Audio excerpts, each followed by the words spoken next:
সাংবিধানিক mandate, constitutional mandate হচ্ছে দুইটা, একটা জাতীয় সংসদ সদস্য নির্বাচনের জাতীয় আর হচ্ছে রাষ্ট্রপতির নির্বাচন। জাতীয় সংসদের নির্বাচন অনুষ্ঠিত হয়েছে, নির্বাচন কমিশন কনস্টিটিউশনাল এটার দায়িত্ব। সংসদ সদস্যদের শপথ গ্রহণ অনুষ্ঠিত হবে ইনশাআল্লাহ আগামীকাল সকাল 10টায়।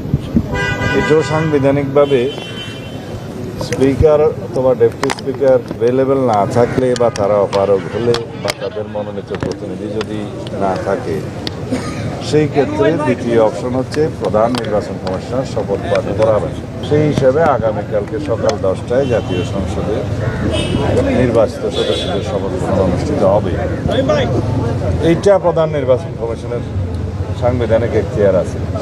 এর বাইরে কি বললেন, সংবিধান সংস্কার পরিষদ, এটা যদি কনস্টিটিউশনে ধারণ করা হয়, সেই মর্মে অ্যামেন্ডমেন্ট হয় এবং সেই শপথ পরিচালনার জন্য সংবিধানের তৃতীয় তফসিলে ফরম হয়, কে শপথ পাঠ করাবেন সেটা নির্ধারিত হয়, এতগুলো হয়ের পরে তারপরে হলে